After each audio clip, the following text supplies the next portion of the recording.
Assalamualaikum warahmatullahi wabarakatuh. Nama saya Muhammad Rayhan Firdausi.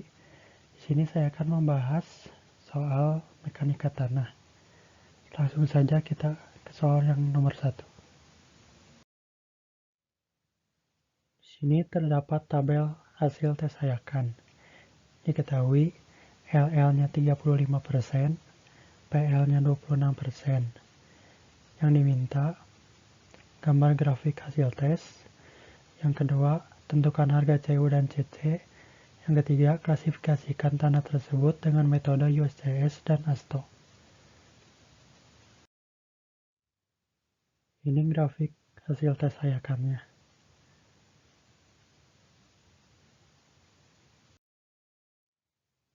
Selanjutnya kita diminta untuk mencari harga CU dan CC.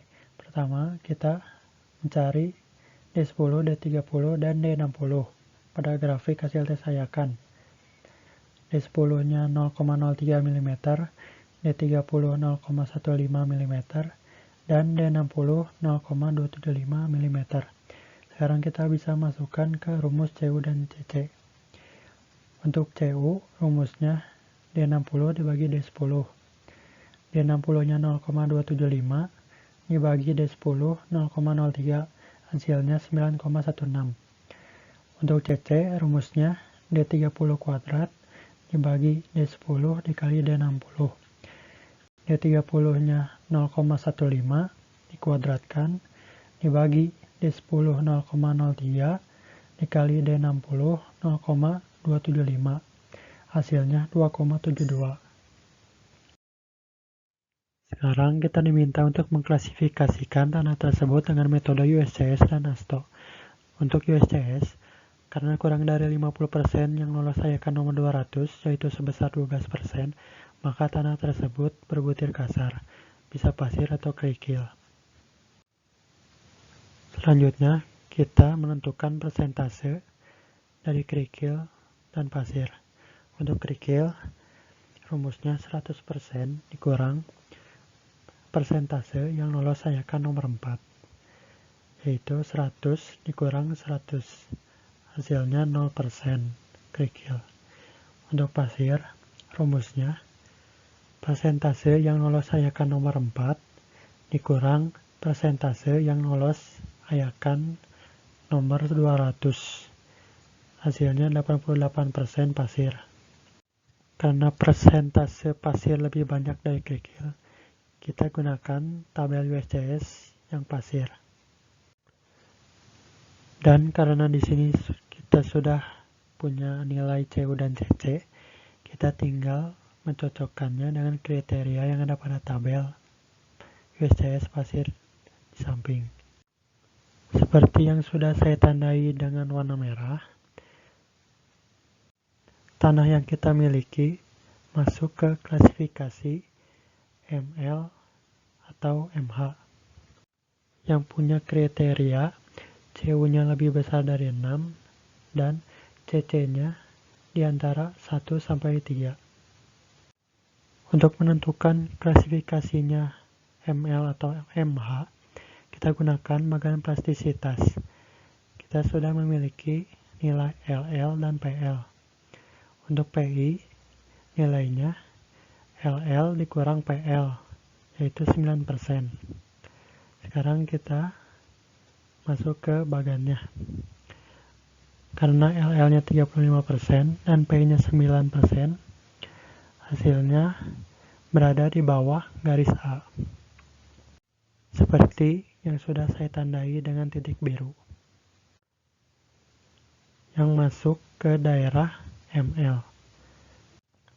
Jadi, tanah yang kita miliki masuk ke klasifikasi ML.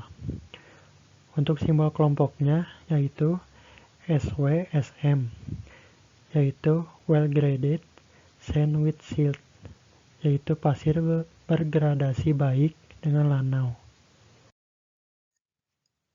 Sekarang kita ke metode ASTO. Karena tanah yang lolos ayakan nomor 200 adalah 12%, yang berarti kurang dari 35%, maka tanah masuk dalam klasifikasi granular, yaitu kelompok A1, A3, atau A2. Untuk menentukan klasifikasinya, kita menggunakan tabel ASTO. Untuk membacanya, dimulai dari kiri ke kanan. Pertama, kita mulai dari A1. Di A1, nilainya hanya masuk di ayakan nomor 200. Selanjutnya, untuk A3, nilainya hanya masuk di ayakan nomor 40 dan nomor 200-nya tidak. Karena A1 dan A3 tidak ada yang masuk kriterianya, kita tinggal melihat di A2. Untuk di A2, ayakan nomor 200-nya hampir semua masuk. Tapi untuk liquid limit dan plasticity index-nya hanya masuk di A24. Jadi, tanah ini diklasifikasikan A24, yaitu kerikil dan pasir, berlanau atau berlempung. Selain menggunakan tabel ASTO, kita juga bisa menggunakan sistem klasifikasi yang ada di bawah ini. Selanjutnya kita ke soal yang nomor 2. Di sini terdapat tabel hasil percobaan analisa ayakan. Dalam tabel terdapat diameter ayakan dan juga berat butiran yang tertahan. Sekarang yang diketahui LL-nya 24%, PL-nya 18%, yang diminta gambar grafik hubungan antara persenan butiran yang lolos dengan diameter butiran. Yang B, klasifikasikan dengan metode ASTO.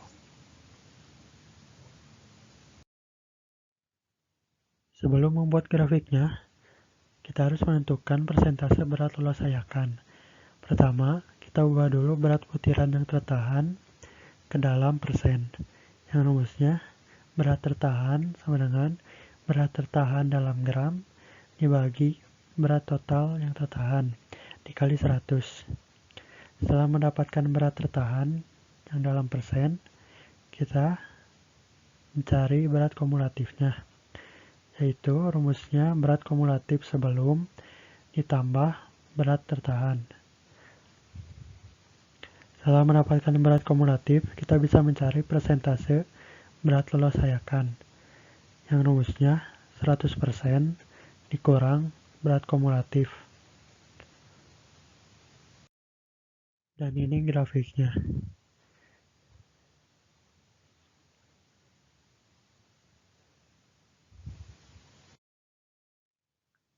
Selanjutnya, kita diminta untuk mengklasifikasikannya dengan metode ASTO.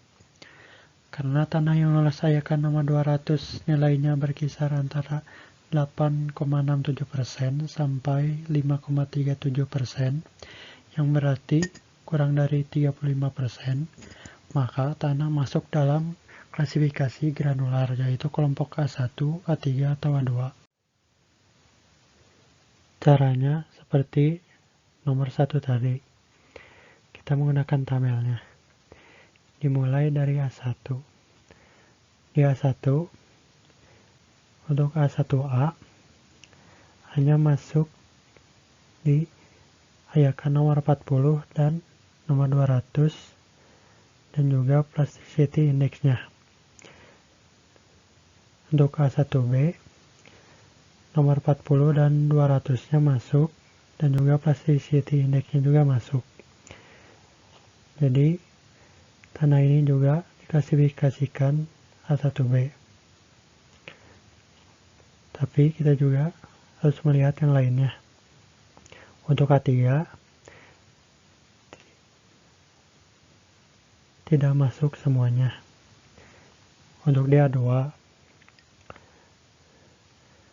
untuk liquid limitnya dan plasticity index-nya masuk di A24.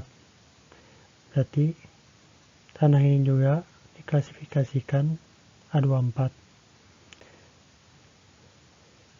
Jadi tanah diklasifikasikan A1B yaitu fragmen batu, kerikil, dan pasir, dan juga A24, yaitu kerikil dan pasir berlanau atau berlempung. Mungkin cukup sekian pembahasan soal dari saya. Mohon maaf bila banyak kekurangan. Saya ucapkan terima kasih. Wassalamualaikum warahmatullahi wabarakatuh.